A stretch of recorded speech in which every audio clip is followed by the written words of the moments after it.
Hi friends, तो आज हम जो है एक्सक्लेमेटरी प्रोनाउन करने जा रहे हैं और इसके बाद एक बच जाएंगे, वो है रिलेटिव प्रोनाउन जो इसके बाद करेंगे। ठीक है, तो ये जो है आप देख सकते हैं सबसे पहले कि वर्ड एक्सक्लेमेटरी है। ध्यान रखिएगा कि जब भी एक्सक्लेमेटरी वर्ड का यूज़ होता है तो उसके साथ एक पंक्चुएशन मार्क आता है, वो आता है इस तरह का, जो पूर्ण विराम हिंदी में लिखते हैं उसके नीचे पॉइंट लगाते हैं, तो ये एक्सक्लेमेटरी मार्क होते हैं। ठीक है, और एक्सक्लेमेटरी में क्या होते हैं, हमारे अंदर से सडन फीलिंग आती है, सडन फीलिंग। ठीक है, और ये सडन फीलिंग जो होती है सडन इमोशन के रूप में आती है। ये खुशी के रूप में भी आ सकती है और गम के रूप में भी आ सकती है।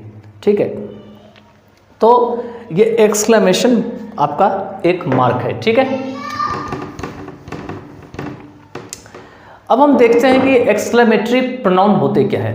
ध्यान दीजिएगा कि ऐसे pronoun, the pronoun that are used to express, जिसका कि यूज़ किया जाता है एक्सप्रेस करने के लिए, क्या, सडन इमोशन को एक्सप्रेस करने के लिए। ठीक है, उसे एक्सक्लेमेटरी प्रोनाउन कहा जाता है। अचानक से कोई फीलिंग अगर एक्सप्रेस करने के लिए यूज़ किया जाता है तो उसको एक्सक्लेमेटरी प्रोनाउन कहा जाता है। ठीक है, अब देखिए इसमें आगे लिखा हुआ है व्हाट। देखिए इसमें ब्रेवो नहीं हो सकता, इसमें हुर्रे नहीं हो सकता, इसमें आपका अल्लास नहीं हो सकता। ये सब जो वर्ड होते हैं ये सारे वर्ड आपके इंटरजेक्शन के पार्ट होते हैं, तो इसीलिए इसमें ये सब नहीं हो सकता है। ध्यान रखिएगा, व्हाट हो सकता है क्योंकि व्हाट में ही ये क्षमता है कि ये नाउन को रिप्लेस कर सकता है। तो इसीलिए जैसे हम बोलते हैं कि व्हाट इज़ योर नेम, तो हम क्या बोलते हैं, my name is Ramu, my name is Shyam, my name is Ajay, ऐसे करके बोलते हैं। तो व्हाट में ही क्षमता है कि ये नाउन को रिप्लेस करते हैं। बिकॉज ये नाउन को रिप्लेस करते हैं इसीलिए इसको जो है एक्सक्लेमेटरी प्रोनाउन में रखा गया है। ठीक है, अब इसमें है क्या, देखिए हमारे बोलने के तरीके से पता लग जाता है कि एक्सक्लेमेटरी प्रोनाउन है कि नहीं है। अगर आपका इंटोनेशन और रिदम, जो कि हम आपको और लैंग्वेज का जब बारे में बताएंगे तो उसमें पढ़ाएंगे आपको कि ये सब क्या चीज़ें होती है, बहुत सारी चीज़ें होती है लैंग्वेज के अंदर में।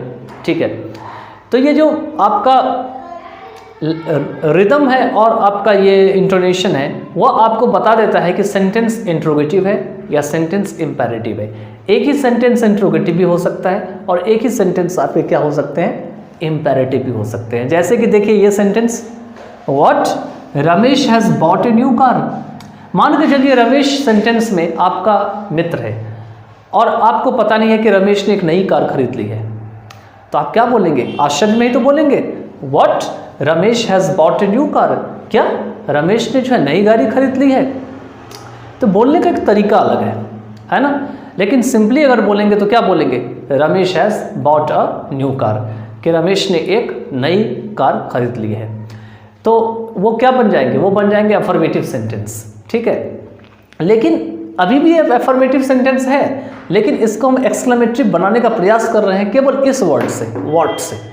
ठीक है, what Ramesh has bot a new car. इसी तरीके से मान के चलिए नीचे राजू है, राजू यूएसए में रहता था और आपसे मिलने के लिए आपके पास आ रहे हैं, आपको अचानक सा पता लग गया, ठीक है, कि वो मिलने के लिए मेरे पास आ रहे हैं, तो क्या बोलेंगे, what Raju has return from USA to meet me. क्या राजू यूएसए से जो है वापस आ चुके हैं मेरे से मिलने के लिए। कितना खुशी की बात है, सडन इमोशन है हमारे अंदर में, और बोलने का तरीका से ये सेंटेंस एक्सक्लेमेटरी प्रोनाउन में चला जाता है। तो एक्सक्लेमेटरी प्रोनाउन में जो है केवल व्हाट ही होते हैं। अब क्वेश्चन उठता है कि ऐसा नहीं हो सकता है, what wonderful building this is, है ना, इस तरह के सेंटेंस होते हैं ना, कई बार हम सेंटेंस यूज़ करते हैं। तो ये जो सेंटेंस है ये एडजेक्टिव के रूप में ज़्यादातर यूज़ होते हैं, ये प्रोनाउन में यूज़ नहीं होते हैं।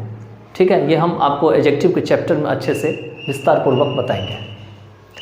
तो इतना ही था एक्सक्लेमेटरी प्रोनाउन में, और ज़्यादा बड़ा नहीं करने जा रहे हैं इसमें। ठीक है, आपको हम कुछ होमवर्क दे देते हैं। होमवर्क में आपको करना क्या है कि इस वर्ड से इसी तरह से जो है 10 सेंटेंसेस आपको बनाने हैं। आप जो है इसको नोटबुक में लिख सकते हैं या अपने कमेंट बॉक्स में भी इसमें लिख सकते हैं नीचे में। हम सारे सेंटेंसेस को चेकआउट करेंगे, कोशिश करेंगे चेकआउट करने का, और कोशिश करेंगे अगर करेक्ट करने का टाइम मिलेगा तो करेक्ट भी साथ में कर दिया जाएगा। तो जस्ट चलिए आगे बढ़ते हैं। Just take care your self.